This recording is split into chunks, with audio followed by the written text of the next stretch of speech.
ਸਤਿ ਸ਼੍ਰੀ ਅਕਾਲ ਜੀ। Social media ਦਾ ਇਹ ਜਿਹੜਾ ਸਮਾਂ ਹੈ ਉਹਦੇ ਵਿੱਚ ਸੋਸ਼ਲ ਮੀਡੀਆ ਦੀ ਆਮ ਲੋਕਾਂ ਦੀ ਜ਼ਿੰਦਗੀ ਦੇ ਵਿੱਚ ਕਿੰਨੀ ਕੁ ਅਹਿਮੀਅਤ ਵੱਧ ਗਈ ਹੈ, ਇਹਦੇ ਵਾਸਤੇ ਗੱਲ ਕਰਨੀ ਹੋਵੇ ਤਾਂ ਬੜੀ ਲੰਬੀ ਚੌੜੀ ਗੱਲਬਾਤ ਕੀਤੀ ਜਾ ਸਕਦੀ ਹੈ। ਸਾਡੇ ਲਫ਼ਜ਼ ਬਦਲ ਗਏ। ਜਦੋਂ WhatsApp ਨਹੀਂ ਸੀ ਆਇਆ, ਟਵਿੱਟਰ ਨਹੀਂ ਸੀ ਆਇਆ, ਤਾਂ ਫੇਸਬੁੱਕ ਨਹੀਂ ਸੀ ਹੈ, ਤਾਂ ਉਹ ਕਿਉਂਕਿ ਆਪਣੇ ਤਾਂ ਸਾਰਿਆਂ ਦੇ ਵੇਖਦਿਆਂ ਇਹ ਸਾਰਾ ਕੁਝ ਆਇਆ।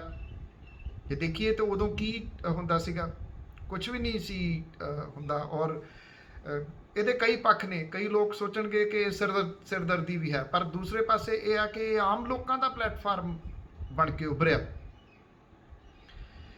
ਅੱਜ ਤੋਂ ਕੁਝ ਸਾਲ ਪਹਿਲਾਂ ਇਹ ਲਫ਼ਜ਼ ਥੋੜੀ ਸੀਗਾ ਕਿ ਮੈਨੂੰ WhatsApp ਕਰੀ, WhatsApp ਮੈਸੇਜ ਕਰਨਾ ਜਾਂ WhatsApp ਕਾਲ ਆ ਗਈ।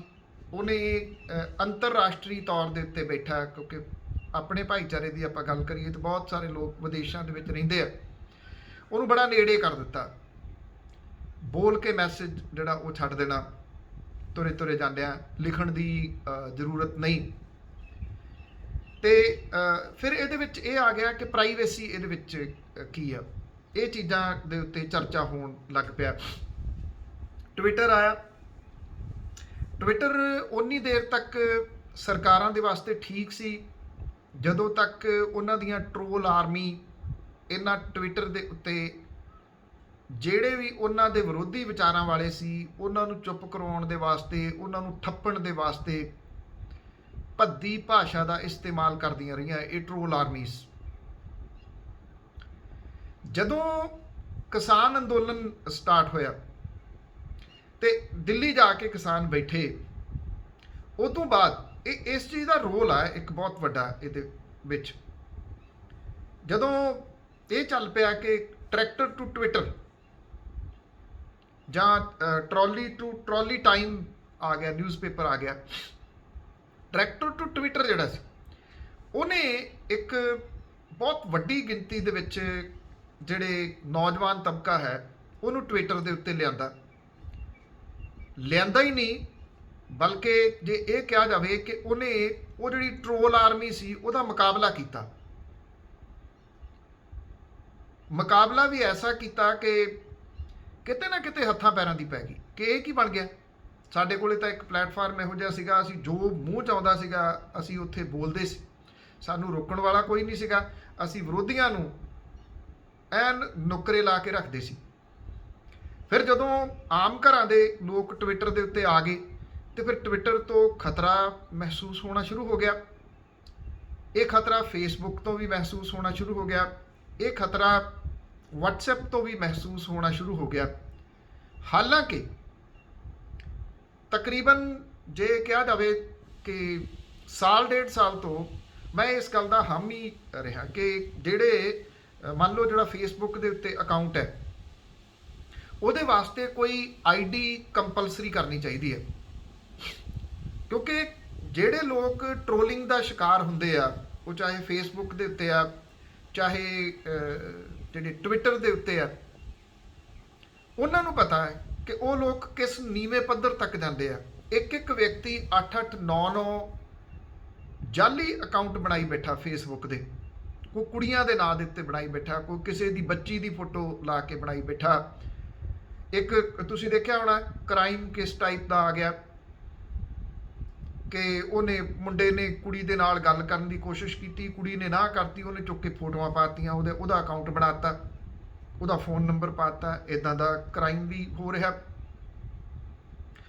ਜਿੱਥੋਂ ਤੱਕ WhatsApp ਦੀ ਗੱਲ ਹੈ, WhatsApp ਦੇ ਜਿਹੜਾ ਸੀਗਾ ਉਹਦੀ ਜਿਹੜੀ ਲੋਕਾਂ ਦੇ ਵਿੱਚ ਭੱਲ ਬਣੀ ਸੀ ਉਹਨੂੰ ਖਤਮ ਕਰਨ ਦੇ ਵਾਸਤੇ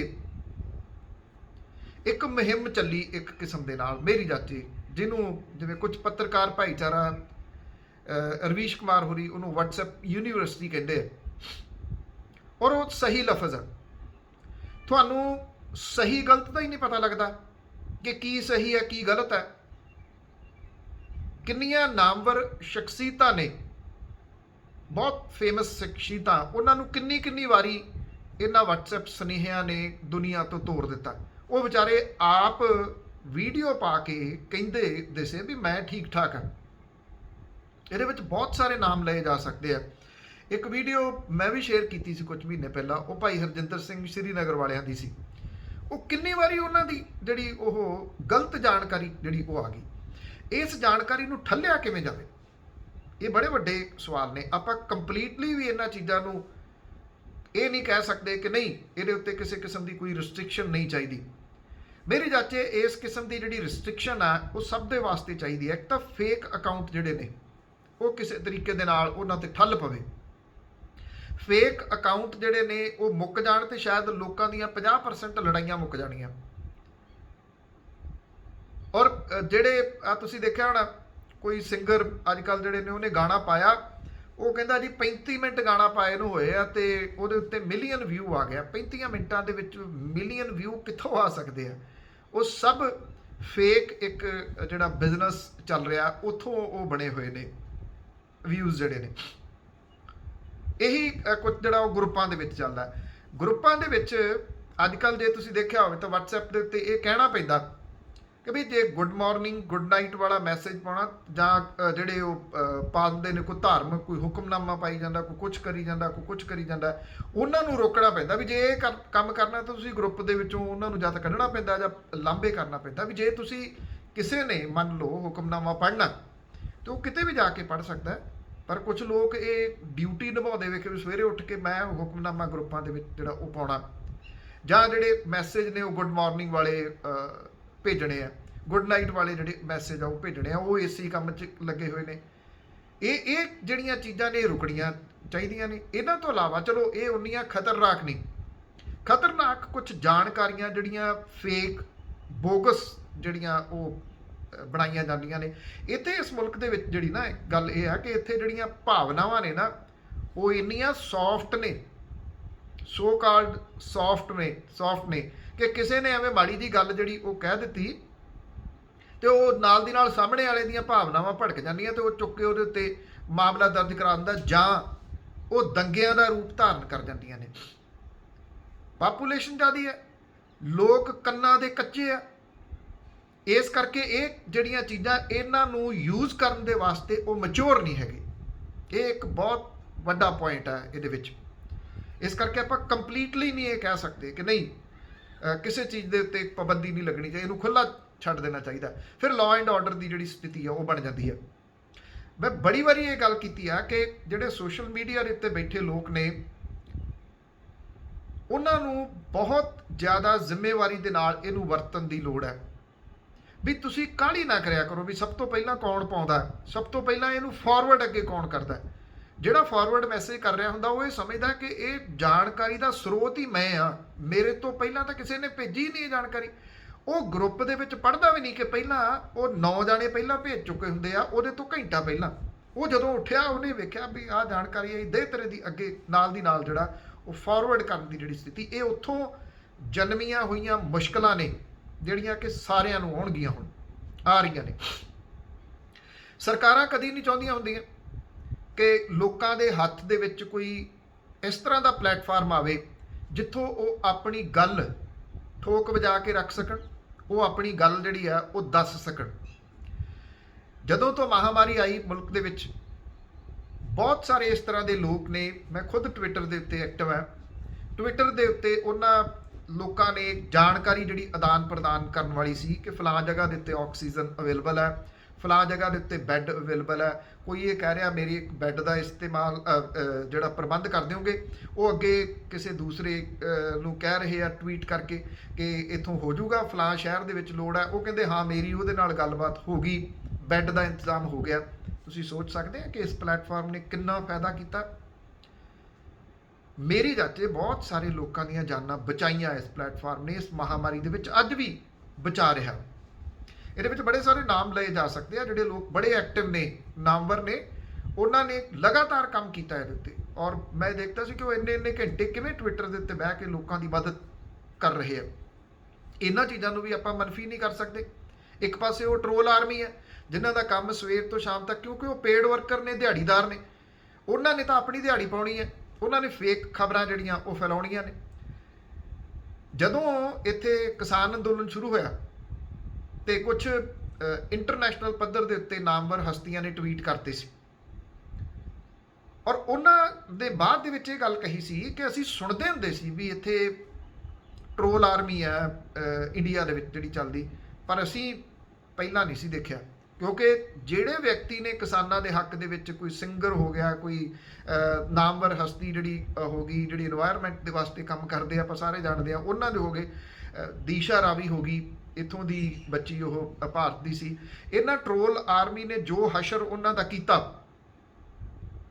ਉਹ ਸਭ ਨੂੰ ਪਤਾ। ਉਹਨਾਂ ਨੇ ਇਹ ਕਿਹਾ ਕਿ ਅਸੀਂ ਪਹਿਲੀ ਵਾਰੀ ਸੁਣਿਆ ਸੀ ਕਿ ਟਰੋਲ ਆਰਮੀ ਭਾਰਤ ਦੇ ਵਿੱਚ ਇਸ ਤਰੀਕੇ ਨਾਲ ਕਰਦੀ। ਇੱਕ ਉਹ ਆ, ਇੱਕ ਪਾਸੇ ਉਹ ਨੇ ਜਿਹੜੇ ਮਦਦ ਕਰਦੇ ਆ। ਮਦਦ ਕਰਨ ਵਾਲਿਆਂ ਦੀ ਚਰਚਾ ਉਨੀ ਨਹੀਂ ਹੁੰਦੀ ਜਿੰਨੀ ਟਰੋਲ ਆਰਮੀ ਦੀ ਹੁੰਦੀ। ਕਿਉਂ? ਕਿਉਂਕਿ ਟਰੋਲ ਆਰਮੀ ਪੇਡ ਆ ਔਰ ਉਹਨਾਂ ਦੀ ਬਹੁਤ ਵੱਡੀ ਗਿਣਤੀ ਹੈ।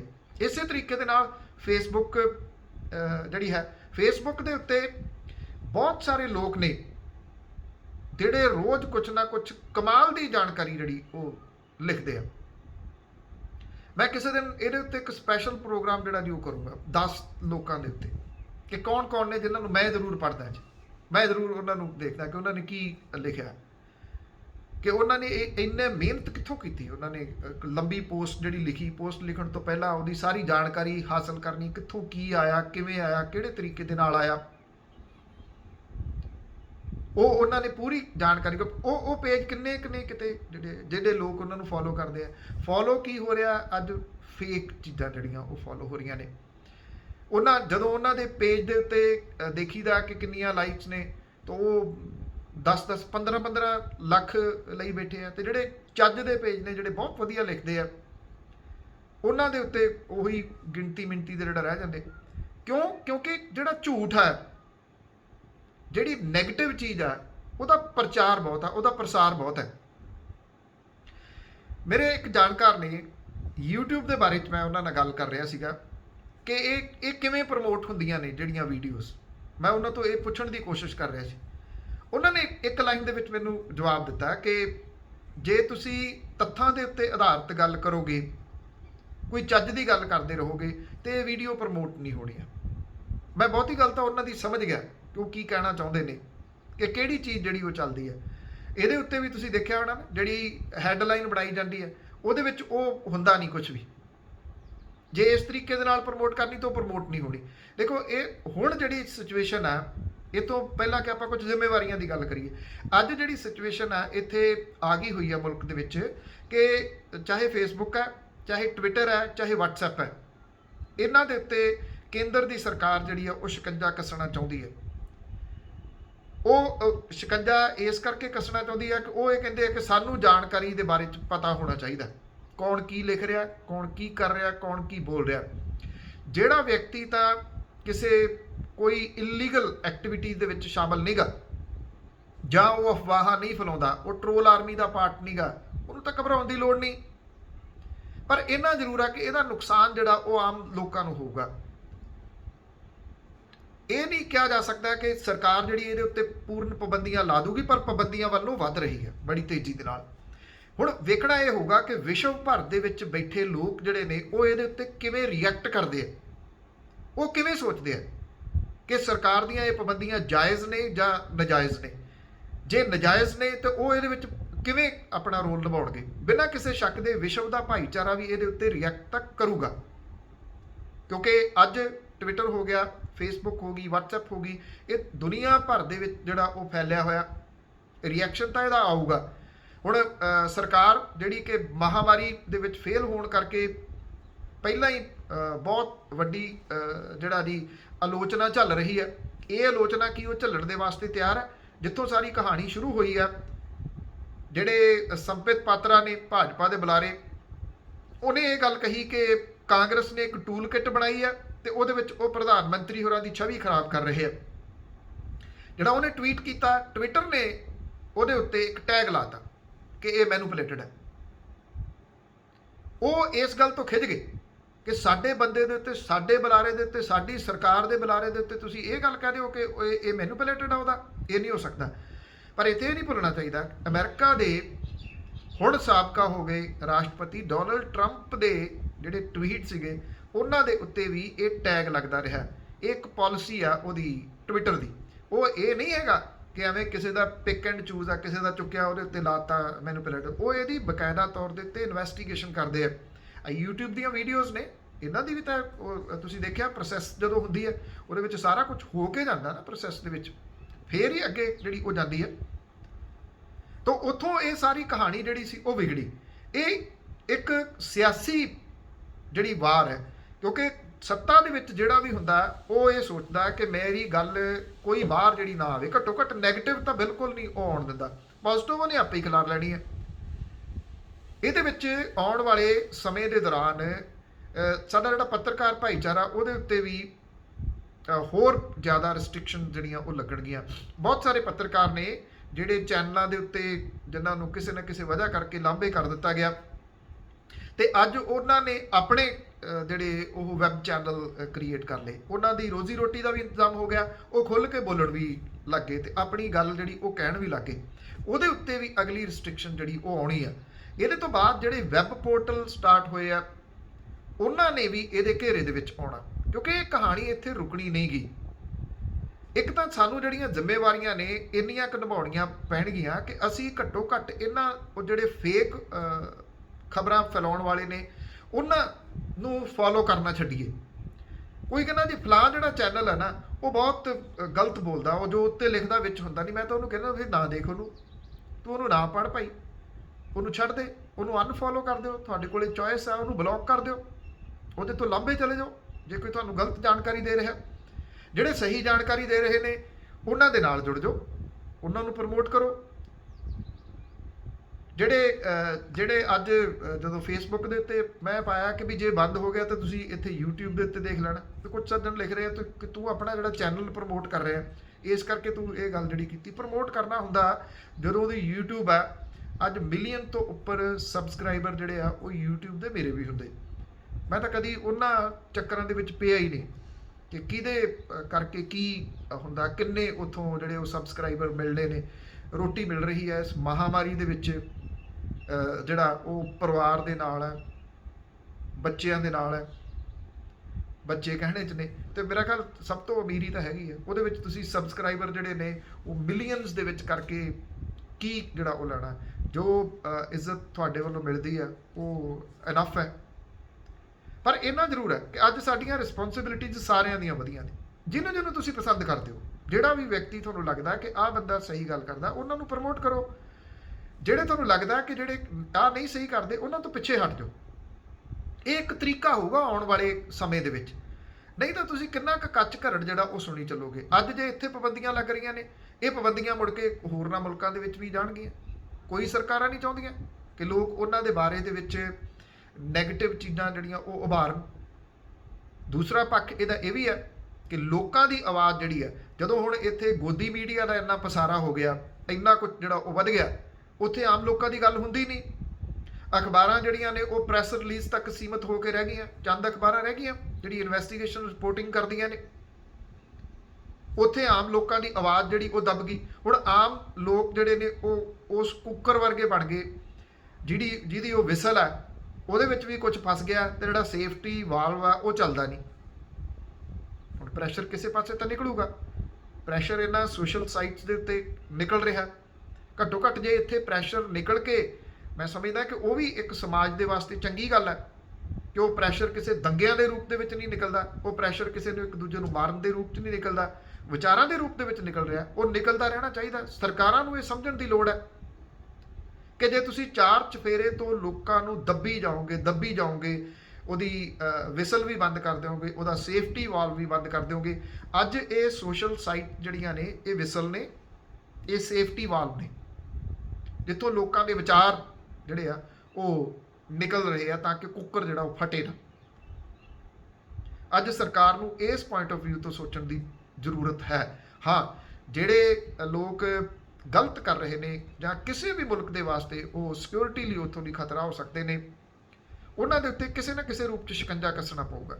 ਫੇਕ ਅਕਾਊਂਟਸ ਨੇ ਜਿਹੜੇ, ਉਹਨਾਂ ਦੇ ਉੱਤੇ ਸ਼ਿਕੰਜਾ ਜਿਹੜਾ ਉਹ ਕੱਸਣਾ ਪਊਗਾ। ਕਿਤੇ ਨਾ ਕਿਤੇ ਤਾਂ ਇਹਨਾਂ ਸਾਈਟਾਂ ਨੂੰ ਵੀ ਸੋਚਣਾ ਪਊਗਾ। ਠੀਕ ਹੈ ਕਿ ਫੇਸਬੁੱਕ ਵਰਗੀ ਅੱਜ ਸਾਈਟ ਜਿਹੜੀ ਹੈ ਜੋ ਇਹ ਸੋਚਦੀ ਹੈ ਕਿ ਮੇਰੇ ਯੂਜ਼ਰ ਬਹੁਤ ਨੇ, ਉਹਨੂੰ ਇਸ ਪਾਸੇ ਵੱਲ ਸੋਚਣਾ ਪਊਗਾ, ਉੱਥੇ ID ਵਗੈਰਾ ਜਿਹੜੀ ਉਹ ਲਾਉਣੀ ਪਊਗੀ। ਬਹੁਤ ਬਹੁਤ ਧੰਨਵਾਦ। ਦੇਖਦੇ ਹਾਂ ਕਿ ਆਉਂਦੇ ਦਿਨਾਂ ਦੇ ਦੌਰਾਨ ਕਿਸ ਤਰੀਕੇ ਦੇ ਨਾਲ ਇਹ ਸੋਸ਼ਲ ਜਿਹੜੀਆਂ ਸਾਈਟਸ ਨੇ, ਸੋਸ਼ਲ ਮੀਡੀਆ ਦੀਆਂ ਸਾਈਟਸ ਨੇ, ਉਹਨਾਂ ਦੇ ਉੱਤੇ ਸ਼ਿਕੰਜਾ ਕੱਸਣ ਤੋਂ ਬਾਅਦ ਕਿਹੋ ਜਿਹੇ ਹਾਲਾਤ ਜਿਹੜੇ ਉਹ ਬਣਦੇ ਨੇ। ਧੰਨਵਾਦ। ਸਤਿ ਸ਼੍ਰੀ ਅਕਾਲ।